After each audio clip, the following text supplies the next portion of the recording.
again.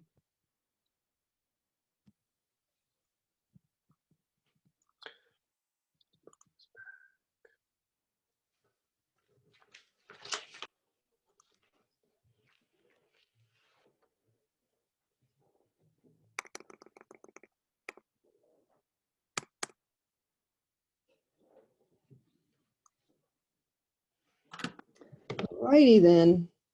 Yeah, you're recording now. That's good. Kristen? Hi, I just wanted to say that my grade level teammate Lisa's here, Lisa Weaver, and I'm not here to get any type of stipend or credit. I just wanted to stay as long as I could. I can only stay until about 4:30, but but that's all. That I'm not. Don't put me down for any partial stipend or anything because I'm leaving at 4:30. Okay. Okay, thanks for that. Hopefully that works. Great. All right, coming back. Everybody back? Okay, so let's take a few minutes just to share a little bit about what stood out in your conversation, or what would you want to share about what worked, or what was challenging. So the drop challenge, let's focus on the drop challenge first. What kind of challenges were there? Does anybody have anything to share about that? I thought some of the ideas and the plans were a little complicated for us to do over Zoom, so I simplified it, did the very, very basics, take 5 small things, take one big thing, drop it from different heights, and then see what happens. We didn't, and I think introducing the vocabulary before helped a lot, because that kind of gave us a purpose, but it was, I didn't really plan much for it. So it was kind of a last minute thing today, but it ended up being quite more successful than I thought it would be. Great. So you kind of you gave them more specific instructions about what to do. You took them through a test of changing the height? Sort of. It was kind of, the part about the height was kind of, I left it kind of a little bit vague. But I did tell them to do that, drop it from a low height, then drop it from a medium height, then hold it way up high and drop it and see what happens. And then I gave them a Google form to record their what happened at the end, which most of them filled out. So most students did something, which I found made it a success. So I was happy with what happened, and it might lead us to do more things in the future. And I would say Jeffrey was the star of our group. Did a good job. Go Jeffrey. So that you did it synchronously, you did it in class with them, and they did it while you were leading them through it. Somebody made a comment about they did it asynchronously and they wouldn't do that again, that it didn't work well that way. Does that ring a bell for anybody? I didn't do it asynchronously. I don't even know if I did it synchronously, but I would say that it would have been a better option to do it with them rather than send them off to try and do it themselves. I think I did it asynchronously, and some students, like the students that try everything and are going to be really diligent about doing all their work, they definitely did it and had good results. But I think next time I would build the excitement and sort of set the stage and then have students do it asynchronously. So I kind of do my science, and I did this one synchronously, which worked fairly well, but I've had better success when I have a kind of like a blended, like if I videotape myself doing the lesson and then I watch it with the kids and do it with them with the lesson that I've taped, and then they have opportunities to rewatch it while we're all together and ask me questions. I find that has worked really well with some of the other activities I've done with them. I do a lot of flying things, and that's worked really well with that.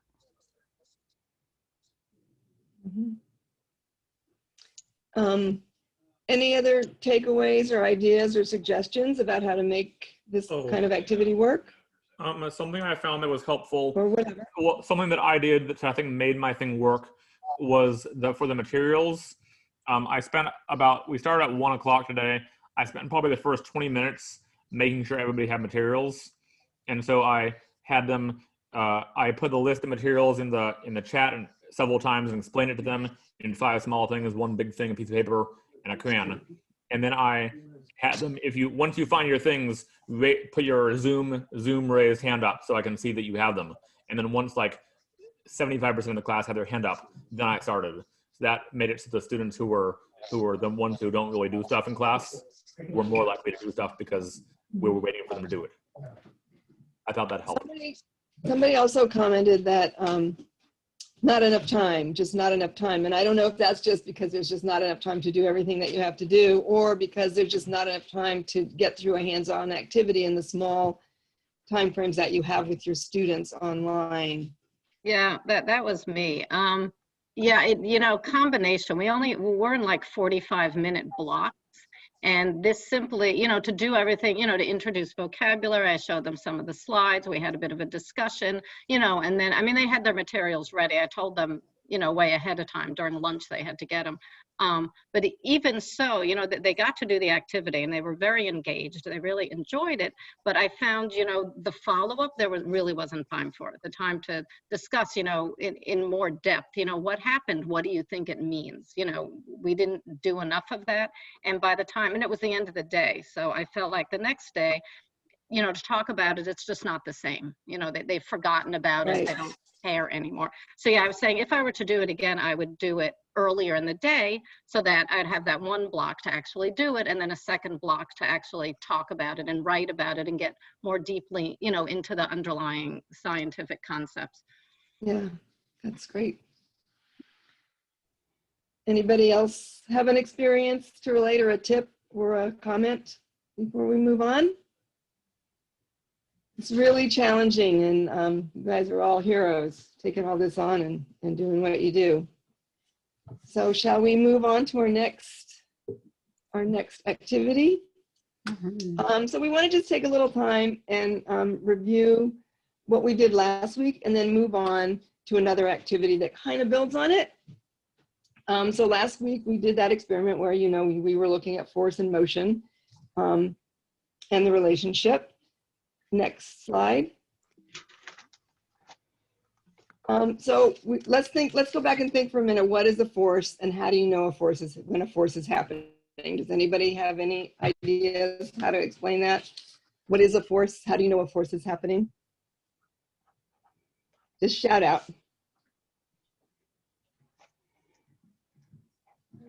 When something moves. Exactly, right. So you can know that there's a force happening when something moves. Next slide. So our definitions last week: force is a strength or energy that's exerted or brought to bear. It's the cause of motion or change. Motion is an act or process or instance of changing place in space. So let's just take a minute and just look around you and see what kinds of things are there around you in your home laboratory. What things do you see that can move? So just make a little list or make a little notice and think about how they're moving, and then we'll just do that for a couple of minutes and share out what you find. How about everything? Everything can move. My pots and Mhm. pans that are hanging, yeah, my books are on the shelf, my plates in the wall, well, yeah, everything. Me? What about in your daily life? What kinds of things do you encounter in your daily life that are moving? Like I know I open a door, right? That's a moving object, and it opens because I pull on it. Oh My yeah, car. great. Moving a mouse moves. Yeah, that's a really interesting one. Yeah, moving a because car. My car, yeah. Yeah, well, we've been talking about My- pushes and pulls, right? Things that push and Mhm. pull. A car has a very different way to move, right? True. My lawnmower, my blower, my blower that I'm using to blow the leaves. So I'm forcing the leaves to move with my blower. Is that not the same? It is. Yeah, it is. Well, so let's change our focus a little bit and now look around and find an object and figure out ways that you can make it move. Use one object to make another object move. And think about different ways you can make that object move, like different ways that it can move, the object itself can move.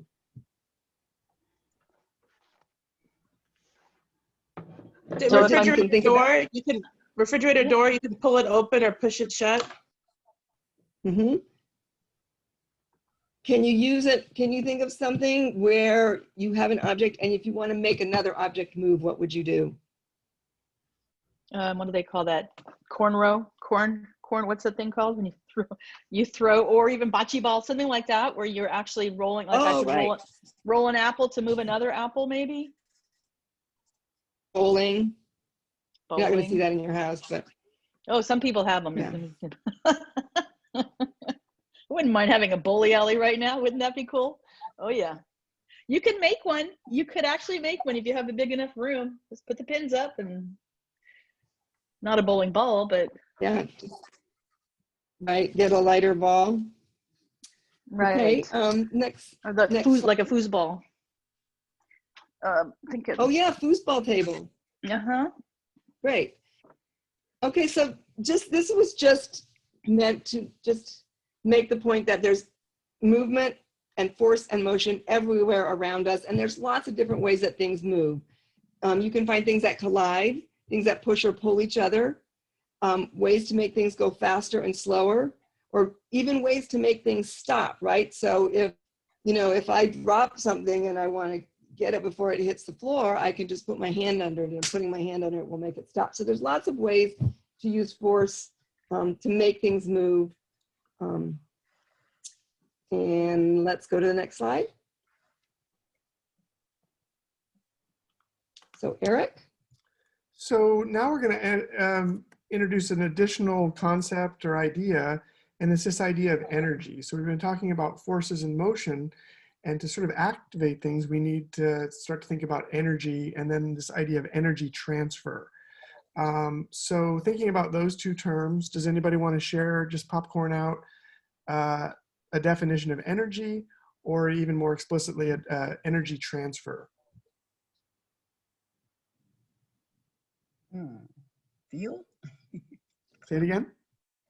Fuel? Fuel. Okay, great. So we have, there's sources of energy too, right? So that's a part of the picture. Absolutely. Think about the drop challenge. Where were the energy transfers in the drop challenge that we did? One object affecting the movement of another object through force or through gravity. Great. Mm-hmm. Yeah. So you have energy, potential energy when you're holding the object up high and you drop it, and now it's turned into movement. So there's energy in that movement, and when it collides with the objects on the bottom, there's another energy transfer into the objects on the ground, causing them again to move. So each one of those steps is an energy transfer. Mm-hmm. Yeah.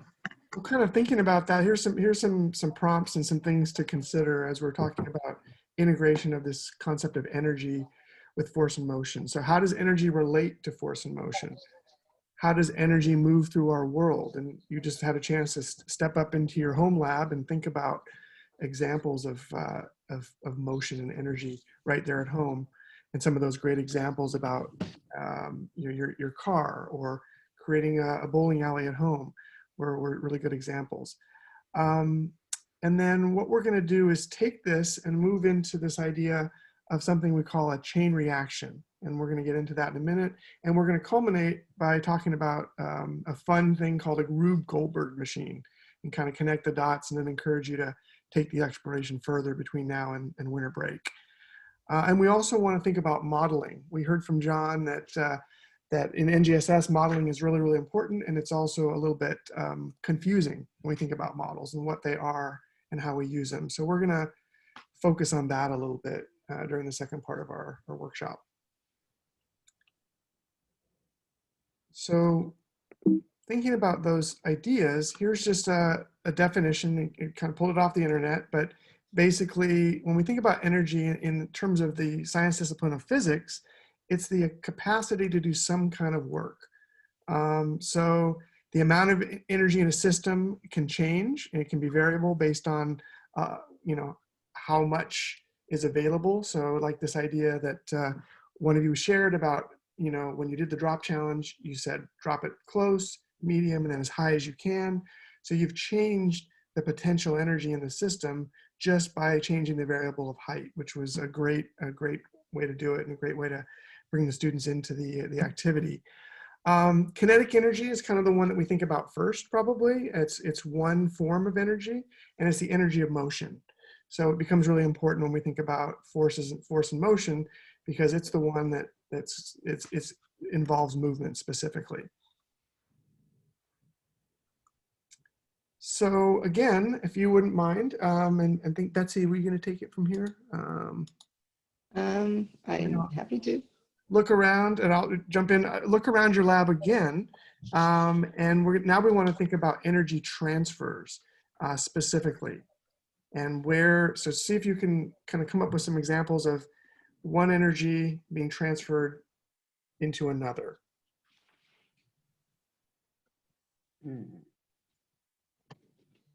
what were some signs or some evidence that this transfer, how did you actually detect the transfer? Oh, a hole punch or a stapler, Mm-hmm. right? Great. Piano. And A piano. where's the energy to and from? For which object? We can start. Let's see. Whatever. Yeah, either one of those two examples. The piano. You want to start there? Well, I guess it starts with the fingers. You know, the finger presses the key, which moves a hammer that hits a string, and the string takes the energy of the hammer, makes noise. Great. Yeah, that one's Perfect. That's great, because there's some internal workings that, in understanding how a piano works, you realize that there's that hammer that the key is actually activating a hammer, as you put it. So that's great. Behind the scenes stuff that we don't always see. Yeah. Yeah, I was thinking turning on like a water faucet, which I'm not, I mean, obviously your hand is moving, which moves the knob or whatever, and then something's happening that we don't see, that's, that's opening up a pipe or something, which is allowing water to flow. So yeah, I'm not sure how that works. And the water is flowing by the force of gravity, generally. And there's where the energy for that comes from. And there's some kind of built up pressure. It's almost like the gravity has, the potential energy is sitting there in the water, and until you open the tap, and that pressure is, so the gravity, in addition to the water being pushed through the system because it's pressurized. Great. Yeah, nice. All right. Good examples, great examples. So just kind of reflecting on a few more real world examples. So, and teasing out some more vocabulary here. So kinetic energy, energy of motion. But we can also think about other types of energy. So electrical energy. Here's an example of some fire, some lightning coming through. Thermal energy. So there's an energy transfer from the heat of the flame being transferred into the water. And then ultimately that water boiling, and then the energy transfer into the air to the steam and coming out. So a couple things going on there. Can look at that. Oops, sorry. Come back. Sorry, let me get back there. We've got that glass there. So we can think about the tipping water there. How about some examples of what's going on in there's a picture of a sort of a forest or a natural landscape. A lot going on there, but can we think about some energy, types of energy available in a natural landscape and how it might be being transferred?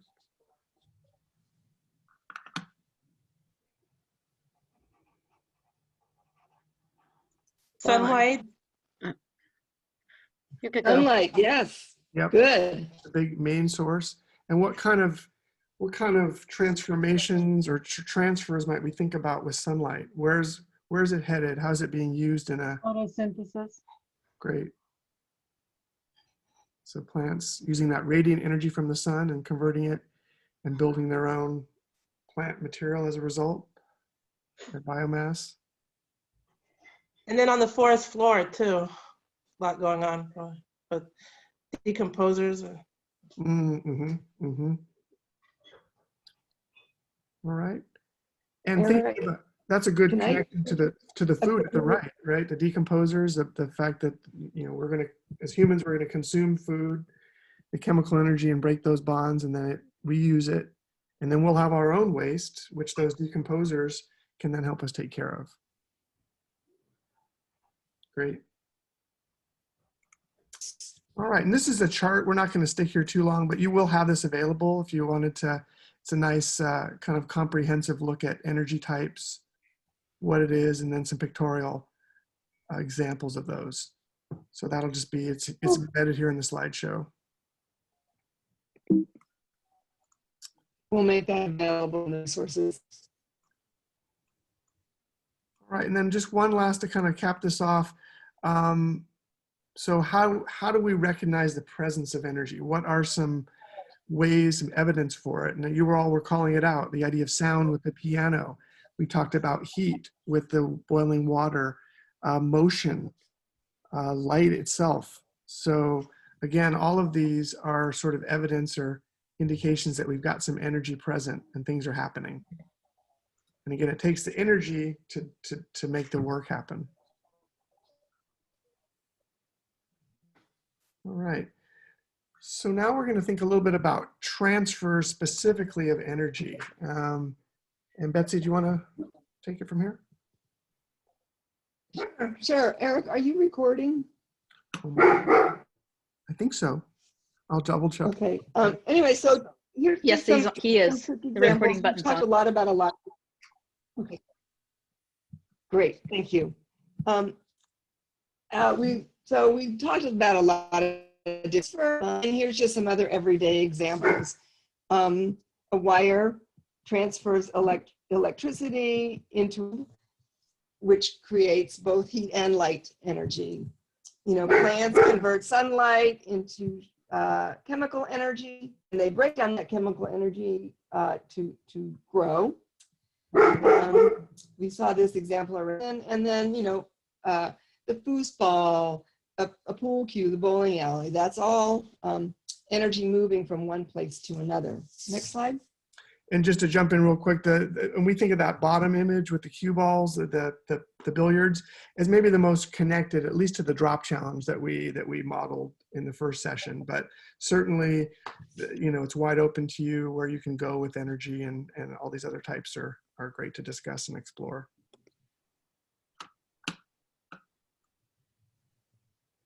Okay, so I'm going to take you through this example pretty quickly because another activity we want to get to. I just want to take a minute to talk a little bit about making models to describe a phenomenon, and we're just going to use this force, energy, and motion activity.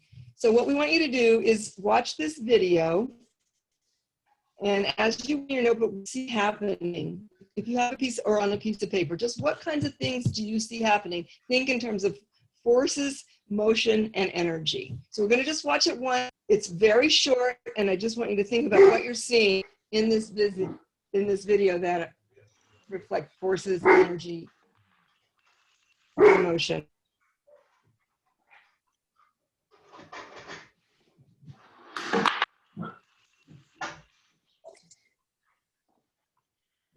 I'm going to play it again. Yeah, one more time. So let's play it again. Yeah. Sorry about my dog. Here we go. Here we go. Okay, so what did you observe happening there?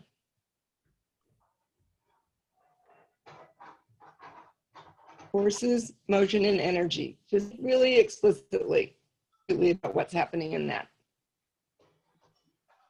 We've already talked a lot about it. Well, So we had first knocking over. Yeah. Yeah, go ahead. The person knocked the ball, then that which hit the sticks, which rolled down So there's a little friction going on, rolling down the tray, and then it knocked into more sticks, and yeah. Yeah, and it was supposed to, I think, yeah, stop at the shoe. Yeah. Okay, so now what I would ask you to do is to go to the next slide. Okay, hold on one second, let me get back there. Think about building a model of this.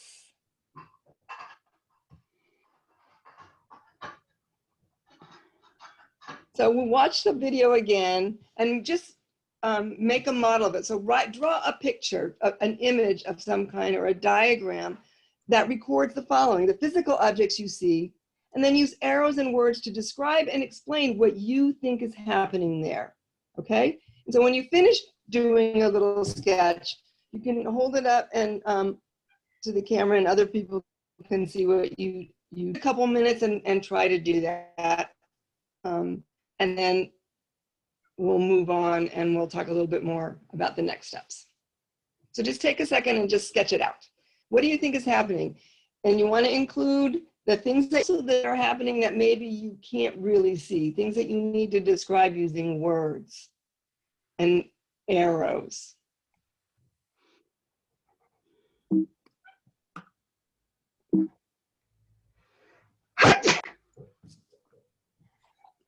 Whew, Gesundheit.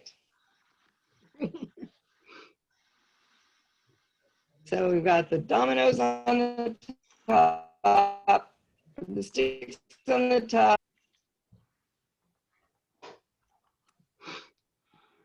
So thinking about force, motion, and energy. Can you just keep replaying it, Eric? Sure.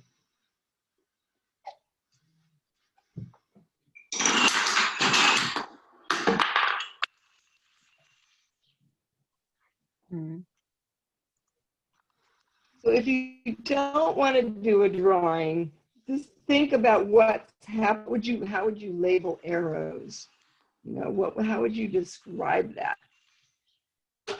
And think about on a piece of paper. There's a lot going on there. Think about the energy transfers we were just talking about. There's a lot of energy transfers here, and probably more than you can count. If you think about those sticks as individual pieces, each of those is involving an energy transfer, right? So you could also think about it in buckets, like the finger pushing the first thing, and then so different ways of breaking. Oh, sorry, don't need that. Boy. 9:46. I'll make that go away. So did it? Sorry. Make that go away, Derek. Sorry, I got to bring myself back to our slides now. But go ahead and finish up your sketches. Does anybody have a drawing that they can share? Just hold it. I have a question. Sure. Okay. How do you go about discovering these different videos that you can use? What's your technique? Just Google a term and see what pops up? I used the term Rube Goldberg specifically when I was looking. Betsy, how about you? That's what I used. You can use chain reaction machine. We have a list of examples. There's some really, really, really good ones out there. My favorite was the quarantine machine. It used a lot of rolls of toilet paper. Can you share that list? Yes, we're going to share. We'll share all of that with you. Great, thank you. Yeah, and yeah. So anyway, so if you hold up your model, I saw a lot of really different ways. There's a lot of different ways of showing what's happening. Yeah, if you guys can see, you know, what other people are doing. We've got arrows and words and things happening and labels. So the next thing, so let's go to the next slide, Eric. Okay. We can think about this as a system, right? That whole machine is a system. It's got a lot of parts and they interact with each other. And so that's one way to think about it. You represent the parts of the system and then you represent the interactions of the parts. So we can use a model, represent, describe, and explain a system or a phenomenon and make your thinking visible. So this really helps you to make the the way your students are thinking about what they're seeing and observing visible. The things that are really important in making models are to give the students a list of what they must have in the model. It doesn't have to be everything, but it should include things that they can see and things that they can't see, because it doesn't really become a model until you're talking about how the parts are interacting. You can use pictures, arrows, words, and numbers, and then whatever vocabulary or concepts you want them to include in the model. So like energy. Then the next step is to for sharing and information exchange. The student models. It's nice if you could do it in a Jamboard or have some photos and post them to others doing and get ideas, and then go back and revise their model. So a model is never a one-step process. It's you go back to it as you get more information or do more experiments. And so that's really important to have opportunities to revise. So you could do this. So if we were doing this with students, we would first show them the video and have them draw their diagram of what they think is happening, have them share it so they could get information from each other, revise it, and then maybe give them some new information, some new vocabulary, show a video, give them a little reading, give them something else that they could then go in and incorporate into their model. And so each time they go back to revise the model, they can add something to it, they can take something away, they can change the perspective, or they can just modify the content. So there's lots of ways to revise the models, and you can kind of guide them through that. And that gives you a visible record of how they're thinking and how their thinking is changing as you give them more information, or as they add, you do one experiment and then you can do another one and they get more information that they can incorporate into their model. So we won't do any model revisions, but those are really the essentials to being able to effectively use a model to make students' thinking visible and to help them learn how to explain what it is that they're observing and interpreting. Next slide. Okay, so we're going to jump in and keep in mind what Betsy was saying about models, because we're going to want you to incorporate that idea into this activity. So we're going to set up something called a chain reaction, which is basically getting one thing to do another thing to do another thing. And so that short video that we watched over and over was a series of reactions, right? So then if you stack those up against each other, it becomes a chain reaction. So we want to challenge you to create at least a two-step chain reaction, meaning that you're going to want something to interact with something that gets a third thing to happen. So think about that for a minute. So an example would be, try making a small ball go into a cup, but you're not actually able to touch the ball itself. So something's going to have to move that ball beside your finger. And so as you're doing this, consider the materials that you have available to you. Hopefully you had a chance to collect a couple of things that we asked about, but if not, just be creative. You've got stuff, I'm sure, right in front of you. And we're going to think about how to use those materials to make something move without actually touching it. Think about how we'll get the energy to move from one object to another. And then part of this, we want you to think about what's your goal. So if your goal, for example, is to get a ball to fall into a cup, is kind of the culminating reaction, what's going to precede that to get that to happen? So in that first video we just watched, at the end, it was getting to that shoe, right? But there was a whole bunch of things that happened prior to that to get to the stick kind of landing in the shoe there.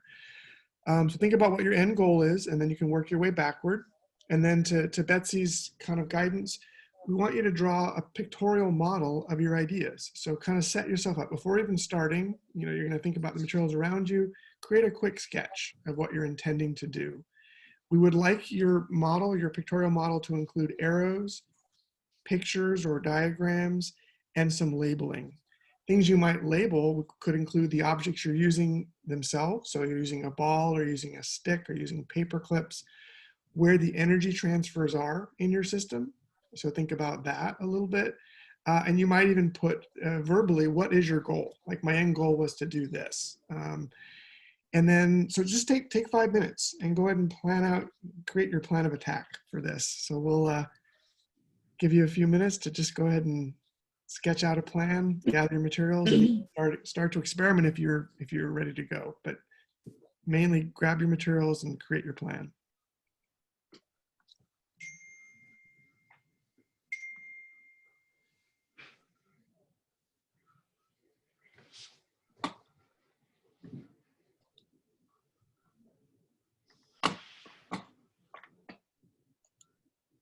And if there's any questions while you're planning or clarifying questions, feel free to jump in with those. Does telekinesis count? I just saw that. Yeah, I caught that. I felt it.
All right, while you're doing that, I'm going to move to our next slide, which is the actual building of the of your reaction.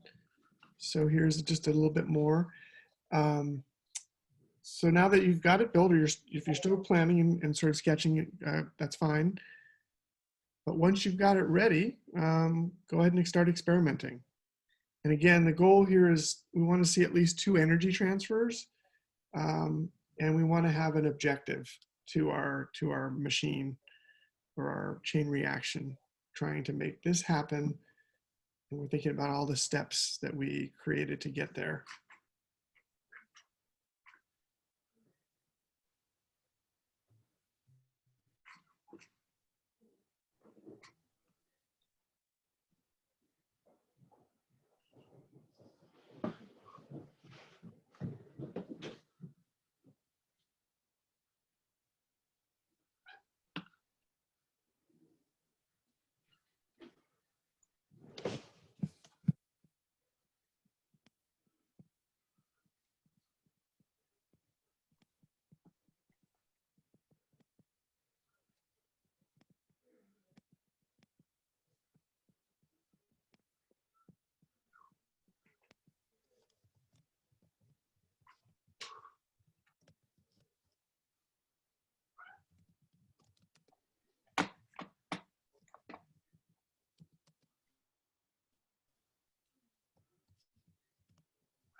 And as you're continuing to explore and build, think about these 2 prompts.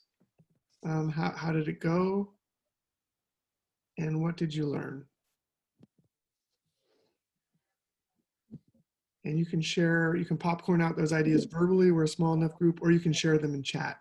Don't worry about the Jamboard prompt. I think that shouldn't be here for this one.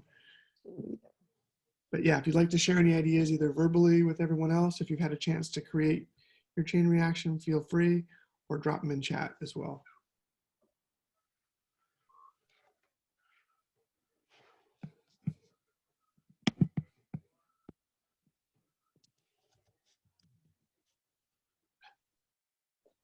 And we'll come back as a whole group, and maybe, what do you think, Betsy, about 2 or 3 minutes? 3 minutes. That should, yeah, that'd be about right. 2 or 3 minutes.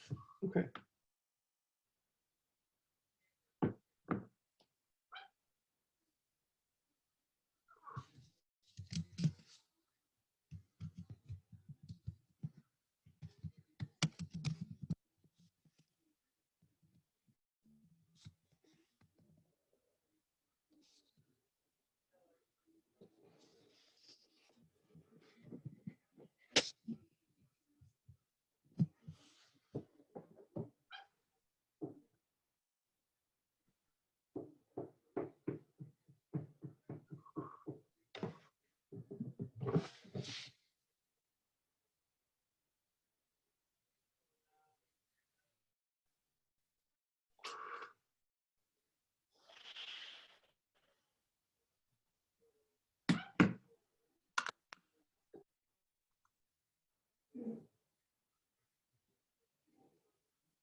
I got it to work.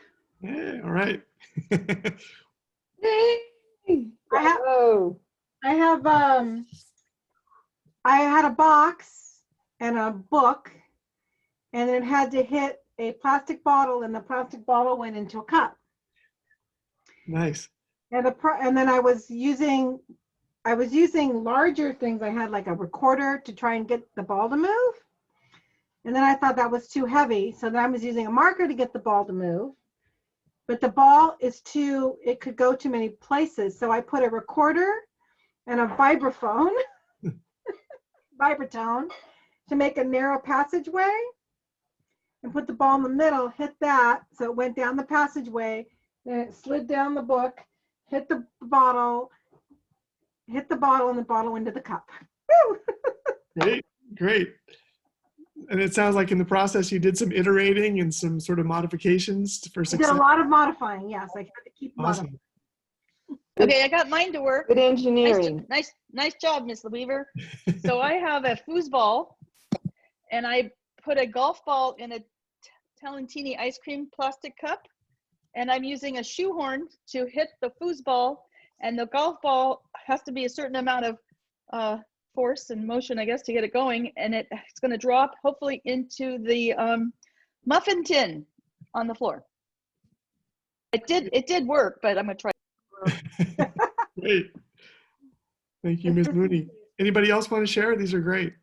Mine worked too. I had a toy truck and I hit a heavy ball with the toy truck, and then that hit a lighter ball and went into the cup.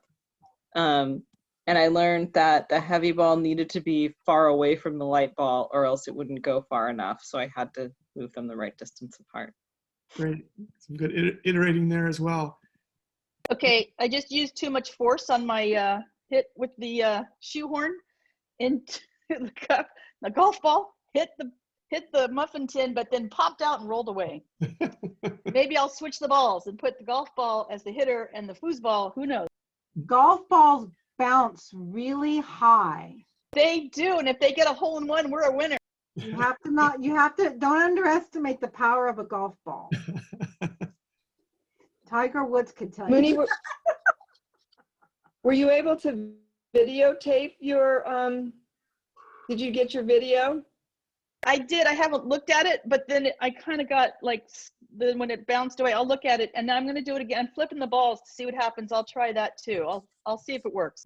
Great. Some good experimentation going. Yeah, really great. Where is the Jamboard that is referenced here? Oh, sorry, Jeffrey. That's okay, sorry about that. Yeah. We're talking. Okay, got it. That's a mistake. Yeah. Yeah. But if there's anybody else that'd like to share what you did, You know, you could put it on the other Jamboard. If you want to put it on the other Jamboard, we can use the old Jamboard. Yeah. So stick it on the Jamboard. The existing one. All right. Well, we'll think. So just a little more chance to reflect, but let's kind of move forward, because what I want to introduce this final idea, just kind of a culminating idea, and we'd like to invite you to potentially explore this a little more. And this adds a little bit of fun and humor to it. So this idea of, and one of you asked about how do we find these videos. So Rube Goldberg basically was I guess a term, I don't know the history exactly, but it describes what it is it describes a contraption, invention, device, or an apparatus that is deliberately over-engineered to perform a very simple task, but in a very complicated fashion. So it's kind of silly, right? You're trying to go through this whole series of things. So the example in the picture here you can see, so to create a self-operating napkin, rather than taking my hand and grabbing the napkin and using it to wipe my mouth, I'm gonna do a whole complex array of things in order for that to happen. So I don't have to use my hand directly. So it's kind of silly, it's to what end, but I think it can be a hook to make it kind of fun for students to think about, okay, I just want this ball to fall in this cup, but in order to do that, all this crazy stuff has to happen before that. And so it's really, though, if we break it down, it's just a series of chain reactions that are happening. And energy transfers, Mm-hmm. right? It's force, motion, and energy transfer. And Rube Goldberg was a cartoonist, and he's famous for drawing cartoons of these machines. And then people decided it would be fun to make the machines. I also like to point out that Jeff put a link to a video of his Rube Goldberg in the chat. So if you want to see what he did, you can check that out. It looks pretty cool. And for Lost my golf ball. too much force, a lot of motion. Well, yeah, but I flipped it thinking the foosball would be lighter to fall, and it bounced out. I couldn't find that easy. Anyway, this is fun. So yay. Thanks, Mooney. That's awesome, and I really appreciate the iteration and experimentation, switching components, switching the supplies around, switching the balls, changing the parameters, and that's really what you want your students to do, is just sort of the fun of learning and to experiment, try things out. You know, don't be afraid to fail, because you can, like with the track idea that you know you're able to control things a little bit more by creating a structure or a system to do that. So linked to here, if I click on this, and I don't think for lack of time, let me just start the video, but we won't watch the whole thing because it is a bit lengthy, but let me just give you a flavor of it. What Betsy and I liked about this was a student. Is this rolling? Hello. Today, we're gonna be showing you the secrets of a Rube Goldberg machine. Here's the things you're gonna need. Some string, popsicle sticks, dominoes, blocks, tape, Hot Wheel cars, most importantly, balls, anything that can roll like balls. Tracks, you could use toilet paper tubes, wrapping paper tubes, any sort of tubes, or you could use Hot Wheels tracks. Now we're going to show you some of the tricks we can use for the machine. This trick is called the domino fall. We're going to release a ball with a string connected to a domino.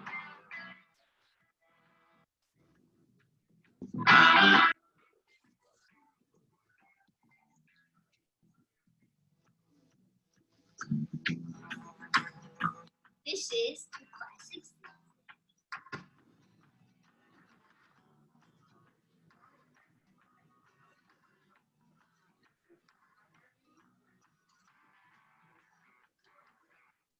So I'll pause it there, and what I liked about this was the student is explaining all the materials, supplies, giving you a few examples of different reactions and goals.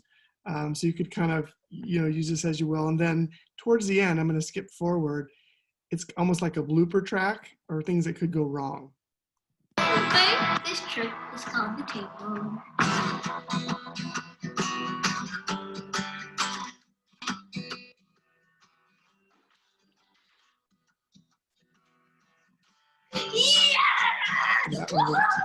This trick is called the stair climb.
So it reminded me a lot of what some of you were talking about, how it didn't work as I expected or planned, but then, you know, you keep going. So, you know, I think it's good for students to see that it's definitely okay to fail, and that we just keep going if that does happen.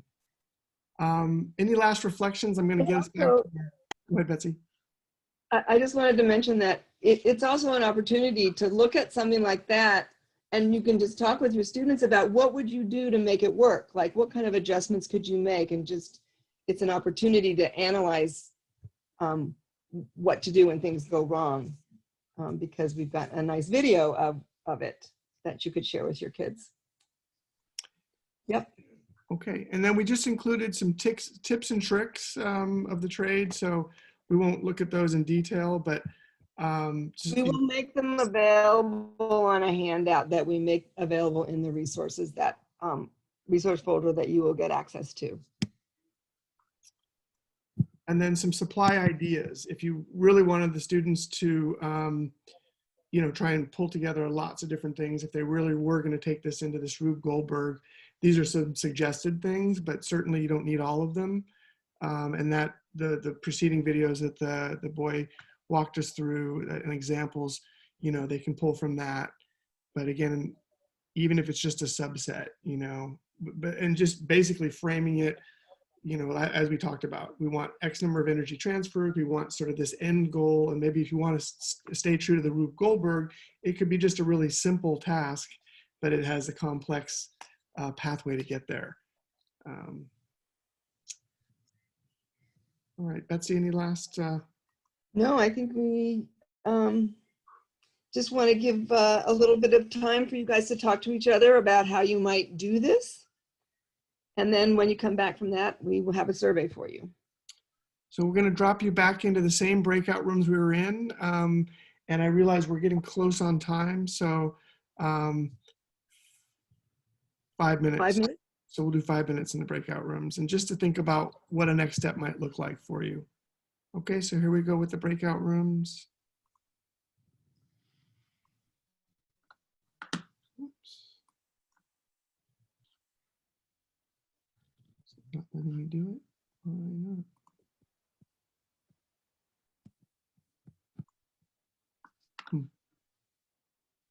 Well, I'm not getting my breakout room prompt, so I wonder if we might just do this together.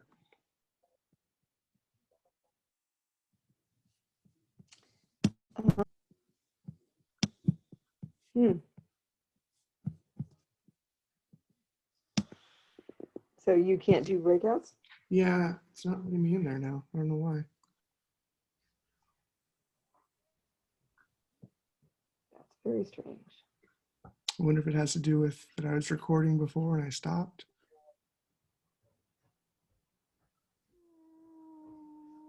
No, it should have. It should have to do with you being the host. I know it's been a very strange day. Well. So I got mine to Does anybody have any actually. thoughts? Yeah, I just kept trying it. Tried videotaping. I just let it roll the videotape, and I kept making.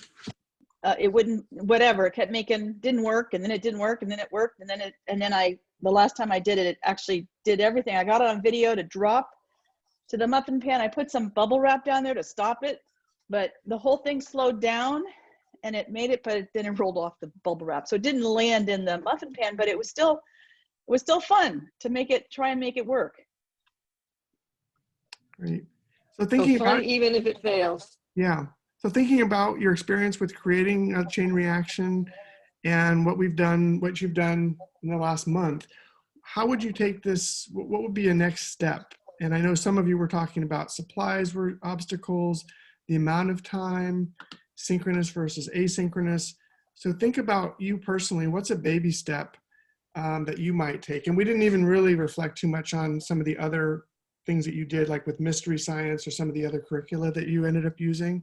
So if, you know, you could also just take that, even though we didn't reflect on it too much, and what would be the next place you would go with that? So just some thoughts. I might assign this for like do a lesson in the class and show the videos, and then list materials and assign it for their Friday asynchronous time after I'd gone through it together with them. Great. So give them a little bit of building and sort of framing it for them and an experience that they can build on. Okay. On their own, yeah. Mm-hmm. Anyone else, where would you take it, or how might, if you're going to take a baby step? I would, sorry, I'm talking a lot on this, but I would probably have a discussion about the process. But then I just watched my video, and I would show them my video in my sessions that I have with my students. I'm an RSK teacher, so they're very short, and I would discuss, you know, the idea, but then show them my video, and then send them off on their own to see what they could do at home, and then, you know, regroup the next time and see if anybody tried it. It's difficult because I only see them a couple times a week. But to put that idea in their head for them to see what I did, I mean, I had kids come to my class with, you know, they had these boxes and they made these monsters. And I'm like, did you take a class? Nope, I just did it. And then I had another student who was in a different class, and he came with the monster box. I'm like, I was thinking they were doing something together, but they made this up in their own little head, and it was perfect. So, yeah. Great. Just curious, has anybody actually had students taking videos and posting videos? I know we've used Padlet in past workshops for that. I know that there's this other tools out there that allow you to have the students take videos asynchronously and then share or post them. I've used Flipgrid for that, for people sharing their art with us, or sharing their art, or sharing part of their writing with us, etc. And some students, surprisingly, are, well, I guess not surprisingly, are really good at it because they use TikTok or whatever also. Mm-hmm. They're very skilled at it. I haven't thought of using it for science, so that's a good idea. I might try that. Great. Yeah, I used Flipgrid last year too, and they really like it, especially because they can respond to each other's videos with more videos. So. Great. And that's a great opportunity for a gallery walk. Thank you both for sharing. Great. The TikTok piece, I mean, I have a student that comes in, I'm like, what'd you do this weekend? Oh, I laid around and watched TikTok all day. I'm like, ooh. So hopefully now it's TikTok science videos instead of other. Great. Does anybody have any thoughts about incorporating modeling to this? If that would be appropriate, or as a way of helping them either both planning and thinking about what they're doing, first motion and energy come into play to kind of reinforce those concepts. Is that a tool you might use? Sure. Oh, sorry. Go ahead. I like the dominoes. Dominoes are easy for the kids. And then I'll stay quiet. I have dominoes too. All right. Well, we want to be cognizant of time. Sorry, Eric. Go ahead, Betsy. I just want to probe the idea of, you know, building a model that can explain what they're observing as a way of you know, bringing the concepts out. Is that something that it takes too much time? It's not necessary. It's better to do a discussion. Are there other thoughts about how to think about the students talking about what they're doing or showing what they're learning or thinking? Other ways you might do that with this kind of activity. I do like using models because some students, you know, if they have to explain it just using words, they're not going to do very well. So it sort of allows students who are better maybe at drawing or, you know, expressing themselves through drawings and diagrams to, you know, to show what their thinking is. So I do like models, and I like the idea of starting with a model before they're allowed to do anything, which is hard when they're at home, but, you know, then trying to do it, and then maybe after coming back and saying, okay, how did you modify your model to actually make it work? One thing I'll jump in and say what I like about modeling and what you're mentioning is this idea of planning ahead. Like if you know, if we get students to define this goal first, like I want this ball to drop in this cup, but I just think that the idea of planning something as opposed to just doing it, you know, there's a difference, right? Because now we have some intention, and we have to sort of methodically think about a step-by-step process and what that would look like. And I think that's just a good exercise for all of us.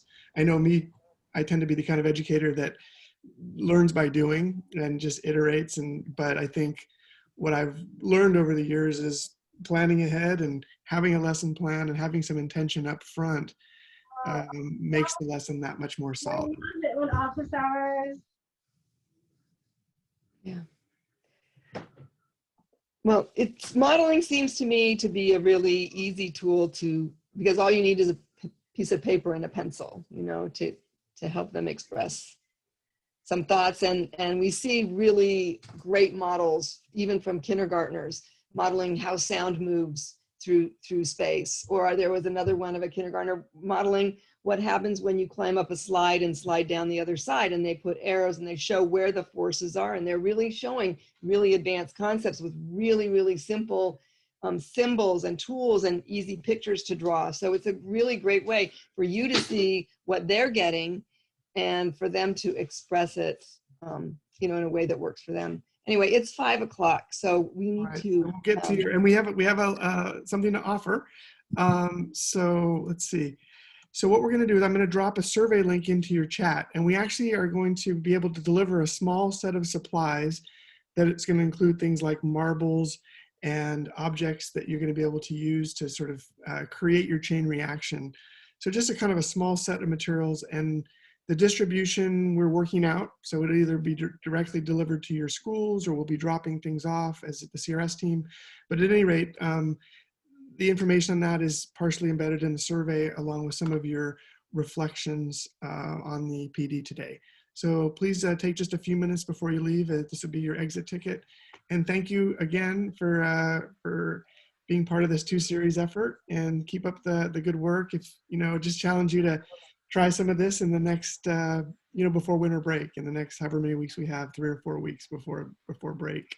And see if you can. You know, can I just say something? I just think it's really nice to have something like this, even though it's really challenging with Zoom and all, but, you know, it's a lot of Google this and Google that, and how, you know, all these workshops on how to better present Google or, you know, or Zooming or whatnot. So it's really nice to have content, even though there is stuff out there in content, but this is like a really nice, I love science. So it's really nice, and we haven't had enough of it. So thank you.